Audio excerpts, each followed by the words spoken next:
τε είδομεν πιστή που εγεννήθη ο Χριστός.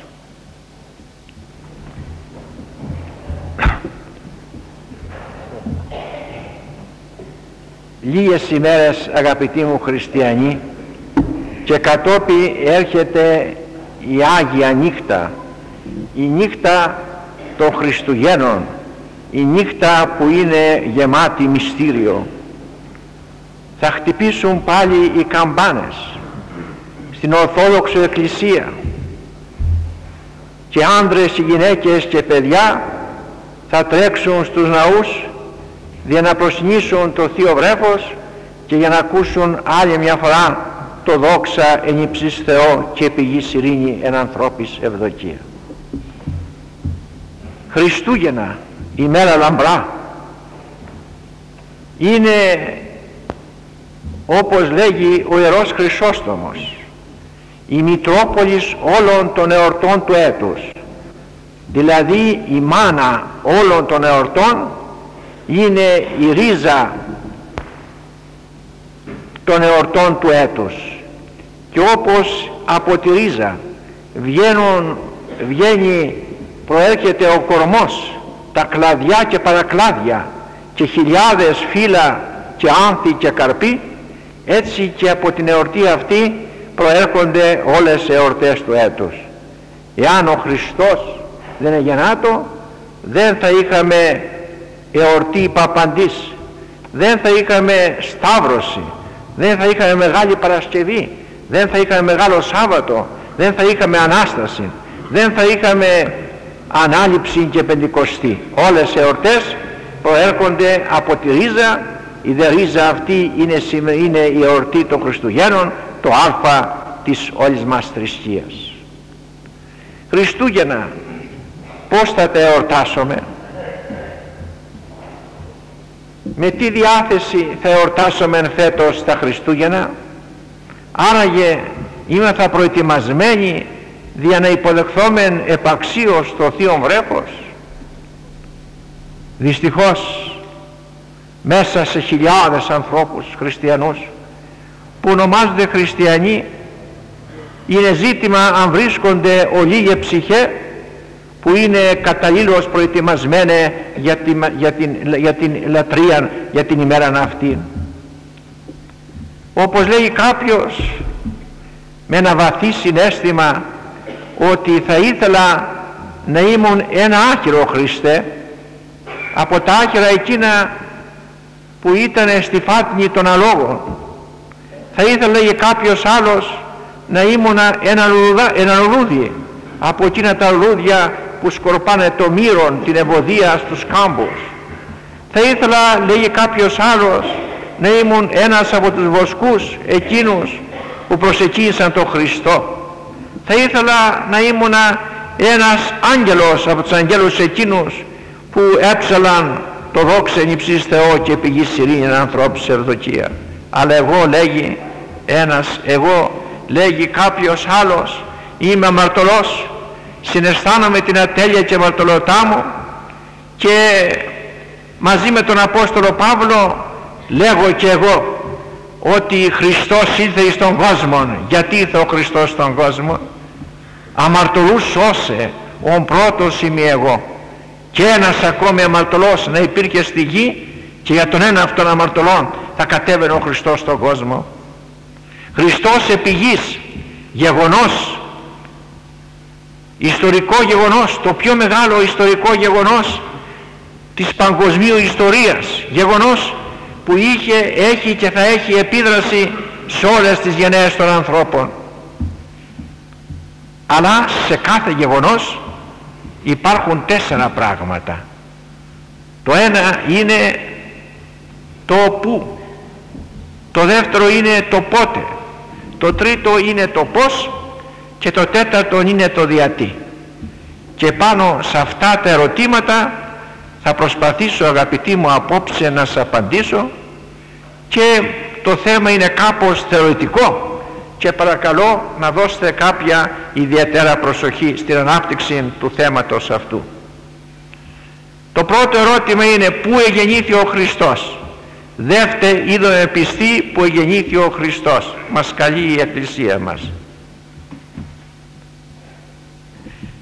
Ζούμε, αγαπητοί μου, μέσα στο σύμπαν. Το δε σύμπαν αυτό που ζούμε είναι πνευματικών και υλικών σύμπαν. Το ένα είναι αόρατο, το άλλο είναι ορατόν. Το όρατον σύμπαν είναι ο Θεός, το Πνεύμα, το Απόλυτον, η Αγία Τριάς, είναι οι άγγελοι και οι αρχάγγελοι, είναι η ψυχή του ανθρώπου που είναι εικόν και ομοίωσης του Θεού. Το ορατόν σύμπαν είναι αυτά που βλέπουμε.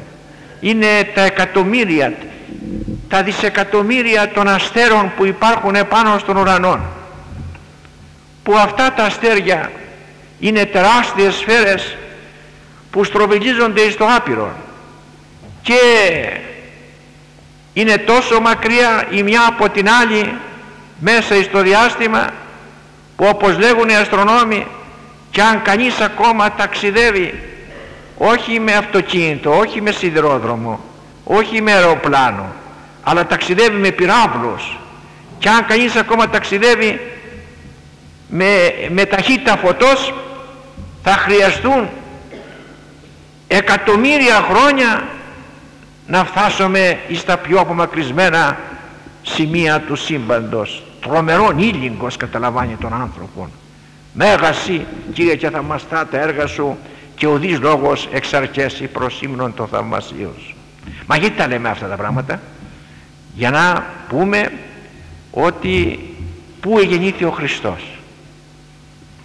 Δεν εγεννήθη ο Χριστός σε καμιά από τις σφαίρες αυτές που είναι απείρως μεγαλύτερες από τη γη, αλλά γεννήθη σε αυτή εδώ τη γη, σε αυτόν τον πλανήτη που είναι, όπως λέγουν οι αστρονόμοι, ένας μικρός, μία κόκκος άμμου, ένα κουκί της άμμου μπροστά στα άπειρα αστέρια, και γεννήθη εδώ στη γη, γιατί όπως είπαμε κι άλλοτε, η γη αυτή είναι ο Αδάμας της δημιουργίας των αστέρων.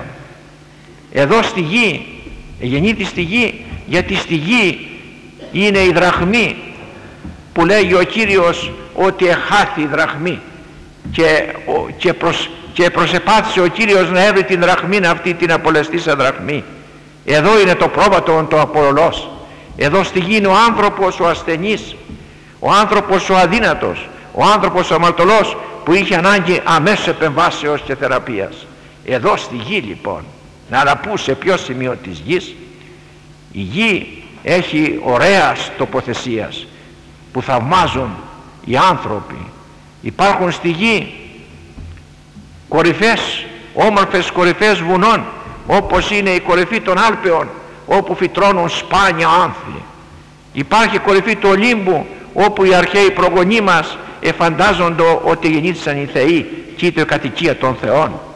Υπάρχουν καταράχτες όπως ο Νιαγάρας, υπάρχουν πεδιάδες καταπράσινοι, υπάρχουν λίμνες και ποταμοί, υπάρχουν νησιά έλγητρων που σαν κύκνοι κολυμπούν μέσα στα γρανά κύματα των ωκεανών και θαλασσών.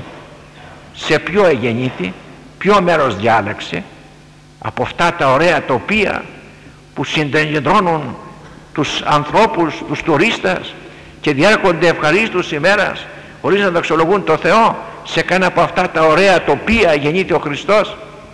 Πού γεννήθη ο Χριστός? Γεννήθη σε καμιά πόλη μεγάλη? Και υπήρχαν στην εποχή του Χριστού μεγάλες πόλεις.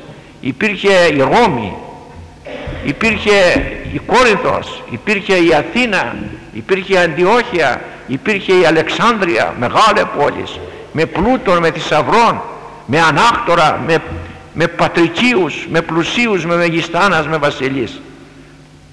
Τέτοιον διάλεξε, μπορούσε να γεννηθεί όπου ήθελε ο Χριστός.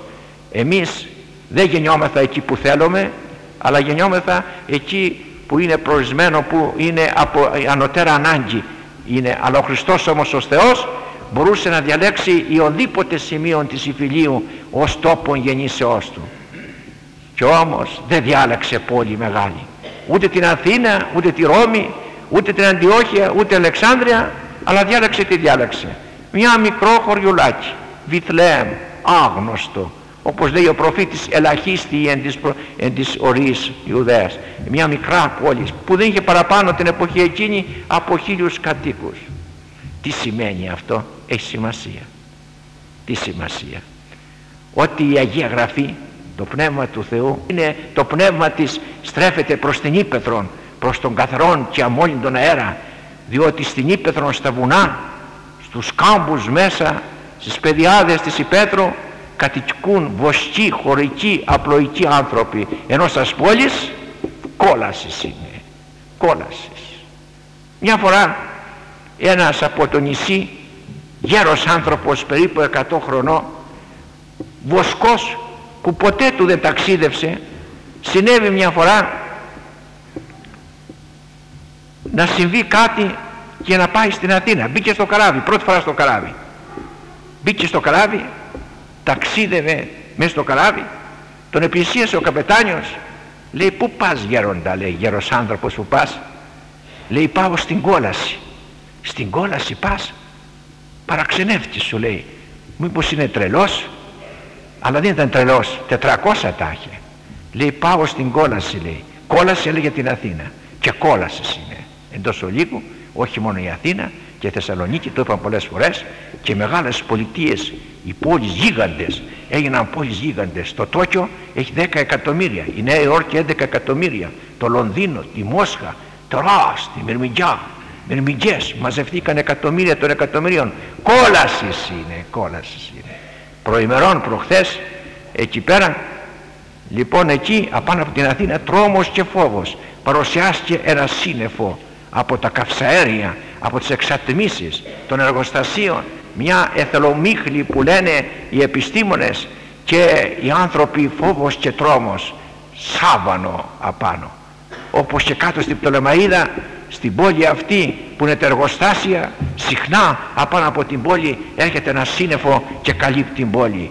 Λοιπόν, δεν γεννήθη ο Χριστός στις μεγάλες πόλεις που σήμερα οι άνθρωποι θεωρούν να αφήσουν το χωριό, είναι μια κατάρα να αφήσουν το χωριό, τη Βιθλεέμ, να αφήσουν τα μικρά χωριά και να πάνε στις μεγάλες πολιτείες, και θεωρούν τον εαυτόν τους ευτυχοί για αν έχουν διαμερίσματα και πολυκατοικίες στις μεγάλες πόλεις. Αλλά έρχεται ώρα, πλησιάζει η ώρα, το είπα, όχι διότι είμαι προφήτης, αλλά πιστεύω στη Γραφή, πιστεύω στα αρχαία κείμενα, πιστεύω στον Ισαΐα και Ερεμία, και ότι τι θα γίνει, φρικτό πράγμα θα γίνει. Μέσα σε μια νύχτα θα διάσει η Θεσσαλονίκη, θα διάσει η Αθήνα, θα διάσουν σκυλιά και γατιά, θα ουρλιάζουν στους δρόμους, δεν θα μείνει κανείς, θα διάσει. Όλες οι μεγάλες πολιτείες θα διάσουν και θα φεύγουν όλοι, είτε από τα αέρια, τα καυσαέρια που εξαπολύουν τα εργοστάσια, είτε από ατομικές βόμβες, θα διάσουν οι μεγάλες πολιτείες, και οι άνθρωποι θα τρέχουν στα βουνά και θα λέγουν, βουνά ανοίξατε, ανοίξατε βουνά να μας σκεπάσετε από την οργή του ερχομένου θηρίου. Έτσι μόνον τότε η Πρέσπα, που σήμερα αραίωσε η Πρέσπα, που άλλοτε η Πρέσπα είχε 30.000 κατοίκους και τώρα 20-13 χωριά δεν έχουν τα 2.000, τότε η Πρέσπα θα έχει 100.000. Θα γεμίσουν τα Καμτσαλάν, το Βέργη με το Βίτσι, ο Γράμμος, τα βουνά αυτά, τα έρημα, θα γεμίσουν από ανθρώπους αλόφρονας, οι οποίοι θα φεύγουν από την κόλαση, όπως κόλαση κατήνησε.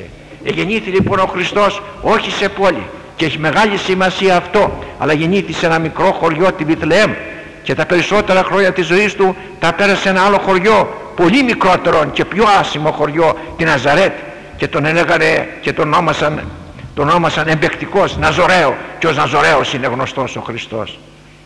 Γεννήθη. Δεύτερη είδαμε πιστή που γεννήθη ο Χριστός. Δεν γεννήθη λοιπόν επάνω στους αστέρας τους μεγάλους, δεν γεννήθη επάνω στους γαλαξίας και στα μεγάλα συγκροτήματα των αστέρων, δεν γεννήθη εις άλλο ουράνιο σώμα, γεννήθη σε αυτή εδώ τη μικρά γη, και από όλη τη γη διάλεξε ένα μικρό μέρος της γης, ένα άσημο μέρος της γης, όπως είπε Βιθλεέμ και Ναζαρέτ. Εκεί γεννήθη ο Χριστός, για να δείξει την αγάπη του και το ενδιαφέρον στους ανθρώπους που ζουν μια ερημικιά ζωή έξω από την επίδραση, τη βλαβρά επίδραση των πόλεων. Και πάλι που γεννήθη, μέσα στο χωριό, μέσα στη Βιθλεέμ? Όχι, δεν γεννήθη εκεί μέσα. Γιατί? Διότι όπως όλοι γνωρίζουμε, τη νύχτα που ήρθε ο Χριστός, μαζί με τη νύχτα που ήρθε η Παναγία στην Βιθλεέμ, ήταν όλα τα σπίτια πιασμένα λόγω της απογραφής που εγινόντανε. Ήταν και χτύπησε ο δίκαιος Ιωσήφ τις πόρτες όλες, μα καμιά πόρτα δεν άνοιξε για να δεχθεί το Χριστό. Και τότε την κρύα εκείνη νύχτα, τη σκοτεινή εκείνη νύχτα, η Παναγία επήγε μαζί με τον δίκαιο Ιωσήφ και βρήκανε μια σπηλιά από τις σπηλιές εκείνες που υπάρχουν ακόμα σήμερα κάτω στην Παλαιστίνη, μια σπηλιά που χρησιμοποιούσαν οι βοσκοί σαν στάνες, σαν μαντριά, σαν στάβλους, και εκεί μέσα στη στάνη εκείνη, μέσα στα ζώα, μέσα στην βρωμερότητα εκείνη του στάβλου εγεννήθηκε ο Χριστός. Σε ένα στάβλο εγεννήθηκε ο Χριστός. Τι πράγμα είναι αυτό! Ο Κύριος του ουρανού και της γης, απόλυτη γη, από τα ωραία τοπία της γης, διάλεξε ένα στάβλον και μες στο στάβλον εκείνο εγεννήθη ο Χριστός μας. Και η πνοή των ζώων τον εθέρμαναν κατά τη νύχτα εκείνη της γεννήσεως του Χριστού μας. Μάλιστα.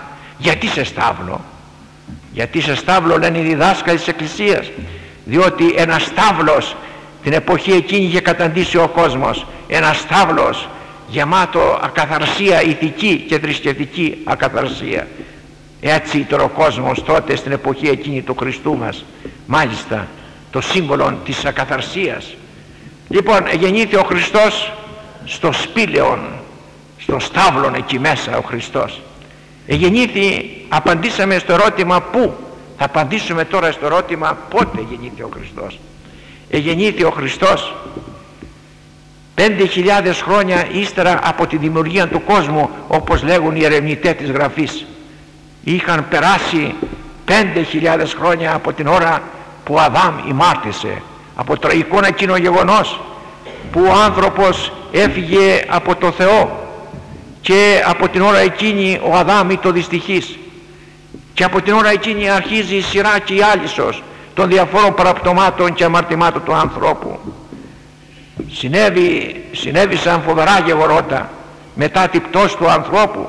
Έγινε ο παγκόσμιος κατακλυσμός, εφούσκωσαν τα νερά των ποταμών και των λιμνών και έφτασαν μέχρι κορυφή των ωραίων. Έγινε μετά η καταστροφή των Σοδόμων και Γομόρας με θιάφη και πίσα και φωτιά. Εκάησαν τα Σόδομα και Γόμορα. Έγιναν κατόπιν πληγέ του Φαραώ, που έγινε ο Νείλος ποταμός αίμα και κάλυψε τη γη δυστυχία απέραντος και πείνα και λοιμός μεγάλος. Λοιπόν, έγιναν πολλά γεγονότα και έγιναν σεισμοί κατά τόπους μεγάλε, έγινε επιδρομή βαρβάρων λαών, έγιναν πολλά επεισόδια. Με όλα αυτά που συνέβησαν μέχρι της εποχής του Χριστού, ο Θεός εκαλούσε τον κόσμο σε μετάνοια, αλλά ο κόσμος δεν μετανοούσε, ούτε με τα κατακλυσμό, ούτε με το σεισμό, ούτε με την καταστροφή των Σοδόμων και Γομόρας, ούτε με τα σπληγάς. Μετανόησε ο Φαραώ και η συντροφή του, ο κόσμος χειροτέρευε, επήγαινε προς το χειρότερο, κατρακυλούσε ο κόσμος προς την καταστροφή και στην απώλεια. Και όπως όταν πάρεις μια σφαίρα και ανεβείς πάνω στην κορυφή ενός βουνού και αφήσεις η σφαίρα κατρακυλάει προς τα κάτω και πάει προς τα κάτω, διαρκώς προς τα κάτω, έτσι και ο κόσμος κατρακύλησε προς την άβυσσον, προς την διαφθορά και την ακολασία και την λατρεία. Οι άνθρωποι πελεκούσανε μάρμαρα, πελεκούσαν ξύλα και τα έφτιαναν θεούς και τα προσκυνούσαν ως θεοί. Και χάρη των θεών αυτών προσεφέρανε θυσίες, όπως τώρα εμείς προσφέρουμε λιβάνι, κερί και πρόσφορα στην εκκλησία. Τότε δεν είχαν τέτοια πράγματα, αλλά προσέφεραν μικρά παιδιά, τα εθυσίαζαν, τα έσφαζαν τα παιδιά τους για να εξεμενήσουν το θείο. Εκεί η γυναίκα δεν είχε καμία αξία απολύτως. Τα παιδιά ήταν περιφρονημένα, ο πατέρας τα έκανε ό,τι ήθελε, τα άρπαζαν και τα έριχταν πάνω από τους βράχους του τα αιγέτου, ή τα άφηναν νηστικά, τα άφηναν έκθετα στους δρόμους της Ρώμης και ερχόντανε λύκοι το βράδυ και τα κατέτρωγαν. Οι δούλοι, οι άνθρωποι σαν δούλοι δεν είχαν καμία αξία, κανένα δικαίωμα δεν είχαν. Τους έσφαζαν τα αφεντικά τους, τους έκαναν κομμάτια, τους έριπταν μέσα στα άγρια θηρία, μονομαχούσε με τα θηρία τα άγρια. Βασιλιάδες και αυτοκράτορες, θηρία, ανθρωπόμορφα θηρία, βασίλευαν εις τον κόσμο εκείνον, διαφθορά αφάνταστος. Είχε πέσει η ανθρωπότης, είχε πέσει βαθιά, πολύ βαθιά. Είναι εκείνο που λέει ο ψαλμοδός, ότι εν λάκκο κατωτάτο εν σκοτεινής και σκιά θανάτου. Έπεσε σε λάκκο βαθύ η ανθρωπότης. Και όπως λέει ένας φιλόσοφος, ένας ποιητής, με ένα ωραίο του τραγούδι, ότι πως έμοιαζε ο κόσμος όταν ήρθε ο Χριστός στο πλήρωμα του χρόνου, είναι σαν ένας άνθρωπος. Να περπατεί ο άνθρωπος αυτός, να βαδίζει ο άνθρωπος, και ενώ βαδίζει ο άνθρωπος ξαφνικά να γλιστρήσει και να πέσει μέσα σε ένα λάκκο βαθύ, 1000 μέτρα μέσα, βάθος, μέσα στο βάθος. Φαντάσου να περπατεί ο άνθρωπος και να γλιστρήσει και να πέσει σε ένα λάκκο βαθύ, και μέσα στο λάκκο εκεί να αρχίζει να φωνάζει. Να ανέβει μόνος του, αδύνατο, αδύνατο, αδύνατο. Φωνάζει λοιπόν ότι βοήθεια μέσα από το βαθύ εκείνο λάκκο, των σκοτεινών εκείνων λάκκων που έπεσε από την απροσεξία του, φωνάζει και ζητεί βοήθεια. Κάπου να και έρχονται απάνω από το λάκκο, κοιτάζουν κάτω, τους πιάνει ήλιγκος, φοβούνται να μην τους τραβήξει προς τα κάτω το χάος και φεύγουν. Κανένας άλλος πάλι που περνάει από πάνω τους λέει, τους κοροϊδεύει και τους λέει, δεν τυφλός ίσον και δεν έβλεπες και δεν πρόσεχες και έπεσες μέσα στο λάκκο? Άλλος πάλι τους πονούσε και τους έρχεται σκηνή να τους σύρει προς τα επάνω, μα το σκηνή δεν έφτανε, ήτανε κοντό το σκηνή και το βάθος ήταν αμέτρητο, και προσπαθούσαν διάφορα να τους παρηγορούσουν με λόγια, αλλά αυτός μέσα στο λάκκο ζητούσε βοήθεια. Επιτέλους να και έρχεται ένας. Ποιος? Κατεβαίνει. Πώς κατεβαίνει? Με μια σκάλα. Ποια είναι η σκάλα? Ο σταυρός, ο σταυρέ του Κυρίου, ο σταυρέ του Κυρίου, κλίμαξ ουράνιος. Κατέβηκε όλα τα σκαλοπάτια της ταπεινώσεως, της φτώχειας, όλα τα σκαλοπάτια, και πήγε κάτω στο βάθος του λάκκου, εν σκοτεινής, εν σκολάκο κατωτάτο, και εκεί κάτω είδε τον άνθρωπο, τον αγκάλιασε, τον πήρε στον ώμο του, τον ανέβασε απάνω ψηλά, και να το πάλι ο άνθρωπος επάνω στη γη, ελεύθερος πλέον. Αυτό είναι που ψάλλει η Εκκλησία μας. Ο Χριστός επί γης υψώθητη. Μέσα από το βάθος της διαφθοράς και της καταστροφής, ο Χριστός εσήκωσε τον άνθρωπο και τον έφερε πάλι εις μια σφαίρα ουράνιον και πνευματική σφαίρα. Μάλιστα. Απήντησε στο ερώτημα πότε γεννήθη ο Χριστός. Απήντησε στο ερώτημα πότε γεννήθη ο Χριστός σε μια εποχή εσχάτης διαφθοράς. Απαντήσουμε τώρα σε τρίτο ερώτημα, πώς γεννήθη ο Χριστός. Γεννήθη εκ Παρθένου. Εδώ είναι το σκάνδαλο. Εδώ οι άνθρωποι σαρκικοί, οι άνθρωποι άπιστοι και άθιοι σκανδαλίζονται και λέγουν, μα είναι δυνατόν από Παρθένο να γεννηθεί άνθρωπος? Πόσο ανόητοι είναι άνθρωποι. Εγώ ρωτώ ένα πράγμα, ποιο είναι μεγαλύτερο, να γίνει άνθρωπος εκ του μηδενός? Γιατί είναι γεγονός, το μαρτυρεί και επιστήμη, ότι υπήρχε εποχή που δεν υπήρχε άνθρωπος. Ούτε υπάρχει άνθρωπος στα άλλα αστέρια. Εδώ στη γη υπάρχει άνθρωπος. Λοιπόν, υπήρχε εποχή που δεν υπήρχε άνθρωπος, και ο άνθρωπος έγινε εκ του μηδενός, έγινε ο άνθρωπος. Ποιο λοιπόν είναι μεγαλύτερο, το να γίνει ο άνθρωπος εκ του μηδενός ή να γεννηθεί ο άνθρωπος εκ γυναικός και μόνον? Ασφαλώς το μεγαλύτερο, το τεράστιο, το ασύγκριτο είναι να γεννηθεί ο άνθρωπος εκ του μηδενός. Λοιπόν, εκείνος που έκανε το μεγάλο θαύμα μπορούσε να κάνει το μικρότερο θαύμα, όπως είναι το θαύμα της εκ Παρθένου γεννήσεως του Χριστού μας. Παρθένος, καθαρά και αμόλυντος, απάτητος, Παρθένος πρώτης γεννήσεως, Παρθένος κατά τη γέννηση, Παρθένος μετά τη γέννηση, αϊπάρθενος. Αυτό πιστεύει η Εκκλησία μας, αυτό δελαλεί, αυτό υμνεί πάντοτε η Εκκλησία μας, και δοξάζει την υπεραγία Θεοτόκον που έγινε το όργανο της Θείας Προνοίας, δεν έρθει στον κόσμο ο Κύριος ημών Ιησούς Χριστός. Μάλιστα. Τώρα θα μου πείτε, γιατί ήρθε ο Χριστός στον κόσμο? Η απάντηση είναι η εξής. Αν μπορούσε ο κόσμος να σωθεί κατά άλλων τρόπων, δεν θα ερχόταν ο Χριστός στον κόσμο. Αλλά απέδειξε η ιστορία ότι ο άνθρωπος δεν μπορεί να σωθεί ούτε με την τέχνη, ούτε με την επιστήμη, ούτε με τη φιλοσοφία, ούτε με οποιοδήποτε άλλο μέσο δεν μπορούσε. Ούτε φιλόσοφοι, ούτε άγγελος και αρχάγγελος μπορούσε να σώσει τον άνθρωπο, και μόνον ο Υιός του Θεού ο Υιός της Παρθένου. Θεός άμα και άνθρωπος, θεάνθρωπος, αυτός εγεννήθη άνθρωπος για να σώσει τον άνθρωπο, να λυτρώσει τον άνθρωπο, αγαπητοί. Μάλιστα, εγεννήθη ο Χριστός. Εγεννήθη από γυναίκα. Μπορούσε να γεννηθεί και χωρίς γυναίκα.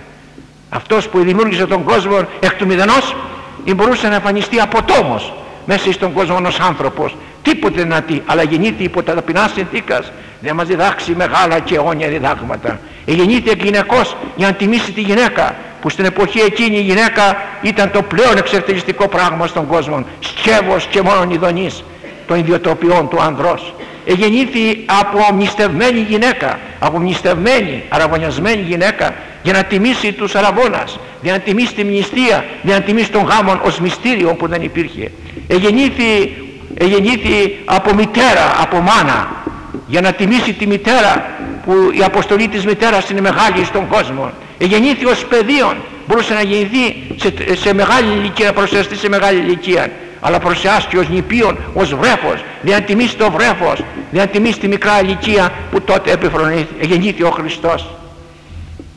Όσα και να σας είπω, αγαπητοί, πενιχρά, πολύ πτωχά είναι αυτά τα οποία σας είπω.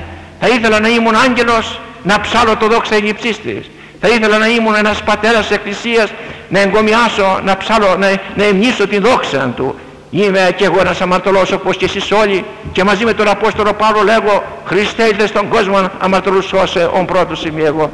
Τι έχουμε να προσφέρω εμείς στον Χριστό μας, τις Άγιες αυτές τις ημέρες που έρχεται, που Ανατολή και Δύσης, Βορρά και Νότος, όπου υπάρχει χριστιανική καρδία, εορτάζει, που θα μας αξιώσει και εμάς για μια άλλη φορά να εορτάσουμε. Τι έχουμε να προσφέρουμε στον Χριστό, τι έχουμε? Κλείνω την πενιχρά μου διδασκαλία με ένα παράδειγμα. Ήταν στη Ρώμη τον 1ο αιώνα ένας ασκητής διάσημος, ένας διδάσκαλος της Εκκλησίας, ονομάζονταν Ιερώνυμος λεγότανε. Αυτός από μικρός είχε έρωτα με τον Χριστό, είχε αγάπη με τον Χριστό. Έφυγε, μεγάλωσε, σπούδασε και έφυγε και είχε μεγάλο πόδο να πάει στα Ιεροσόλυμα, να γίνει προσκυνητής στα Άγια Ιεροσόλυμα, όπως τις Άγιες αυτές τις ημέρες από όλα τα μέρη του κόσμου φεύγουν και πάνε στη Βιθλεέμ και προσκυνούν το Θείο Βρέφος.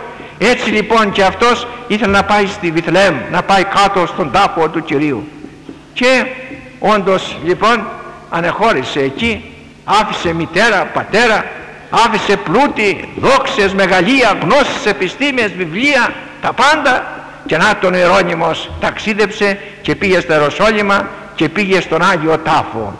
Και την ημέρα της γεννήσεως του Χριστού, τη νύχτα των Χριστουγέννων που είναι γεμάτη μαγεία, τη νύχτα αυτή ο Ιερώνυμος κοιμήθηκε επάνω στον τάφο, στο ναό εκείνο της Βιθλεέμ που γεννήθηκε ο Χριστός. Τη νύχτα είδε όνειρο. Τι όνειρο είδε, τι όνειρο? Άκουσε το Χριστό, μια φωνή άκουσε και του λέει: Ιερώνυμε, Κύριε εσύ είσαι? Εδώ είμαι. Ιερώνυμε, έχω ένα λόγο να σου πω. Λέγε Κύριε, σε ακούω. Και ο Χριστός λέγει στον Ιερώνυμο: Ιερώνυμε, δεν με αγαπάς? Κύριε, εγώ δεν σε αγαπώ? Εγώ άφησα τη μάνα μου, τον πατέρα μου, τα αδέρφια μου, τη Ρώμη, την ξακουσμένη Ρώμη, άφησα δόξες και τιμές και μεγαλεία, άφησα βιβλία και φιλοσοφίες, άφησα τα πάντα και ήρθα εδώ επάνω στον τάφο, επάνω εδώ να σε προσκυνήσω, και εσύ μου λες δεν σε αγαπώ? Δεν με αγαπάς. Μα τι έχω να σου δώσω, τι άλλο να σου δώσω? Τα νιάτα μου τα έδωσα, τα πλούτη μου τα έδωσα, τα πάντα έδωσα. Τι ζητάς από εμένα?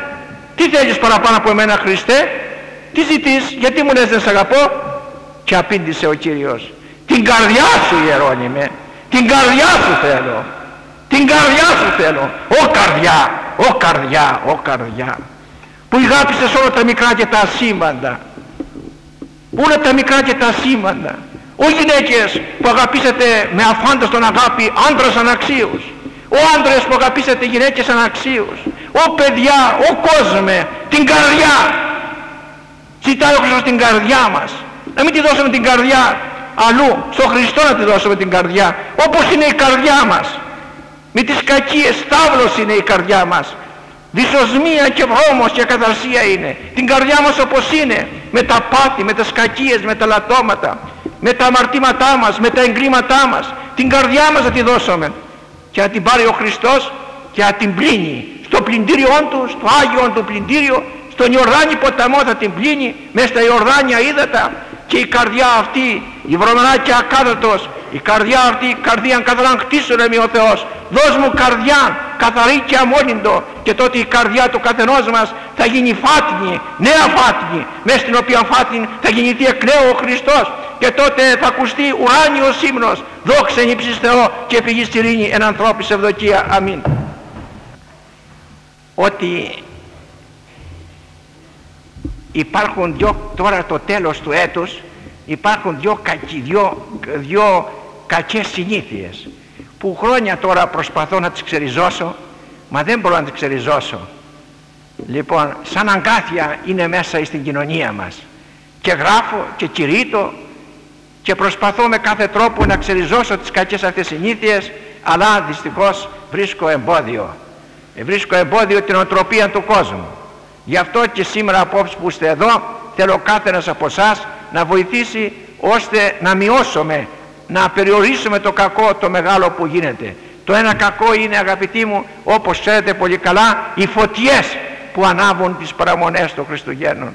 Αυτές οι φωτιές που ανάβουν δεν είναι χριστιανικό έθιμο. Το είπαμε, το φωνάξαμε, το επανάλαβαμε. Δεν είναι χριστιανικό έθιμο. Είναι κακό έθιμο. Λένε ότι το κάνουν, άκου τώρα ψευτιές, άκου δικαιολογίες. Άνθρωποι που δεν πατούν ποτέ στην Εκκλησία, άνθρωποι που δεν κοινωνούν τον άχροντα μυστήρια, άνθρωποι που δεν ξομολογηθήκανε, άνθρωποι αλειτούργητοι, άνθρωποι άπιστοι και άθεοι, την ημέρα αυτή ως επιτοπλίστων μαζεύονται εκεί πέρα, μαζεύονται. Γιατί λένε? Να ζεστάνουν τον Χριστό. Μα ο Χριστός δεν έχει ανάγκη από ζεστασιά.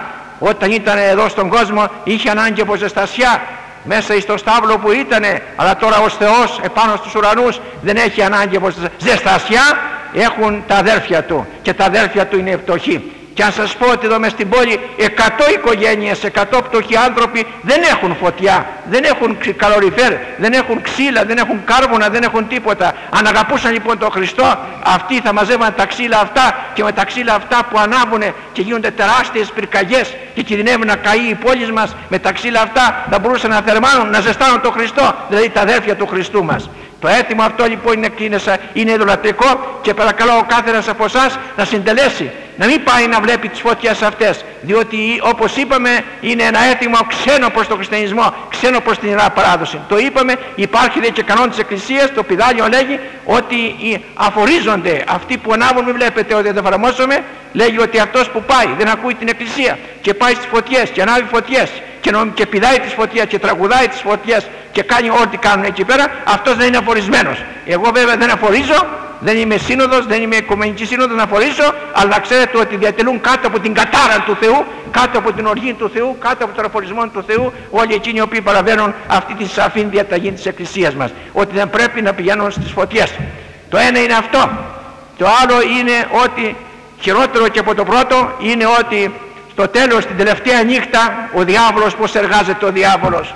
Πώς εργάζεται ο διάβολος? Την τελευταία ώρα, την τελευταία νύχτα του έτους, 31 Δεκεμβρίου, όταν χτυπάει το ρολόι 12, τότε νομίζει μαζεύονται όλοι οι διαβόλοι. Και τι κάνουν? Όλοι τους, αντί να πούνε δόξα σε ο Θεός, αντί να πούνε μνήστη τιμού Κύριον τη Βασιλεία σου, αντί να πούνε το ελάστη τιμού το μαρτωλό, αντί να παρακαλέσουν τον Θεό, την πρώτη ώρα τη μαγαρίζουνε. Την πρώτη ώρα τους μαγαρίζουν πώς? Με τα χέρια τους, με το χαρτοπένιο, χαρτιά.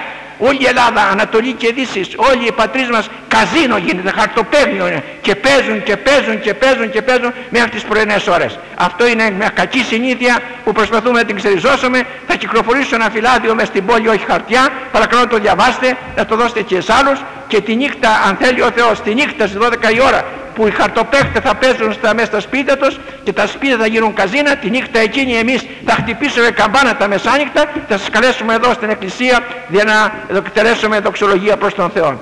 Όλοι μαζί, μια ψυχή, ένας λαός, όλοι μαζί. Διευχών των Αγίων Πατέρων ημών, Κύριε Ιησού Χριστέ ο Θεός, ελέησον και σώσον ημάς. Αμήν.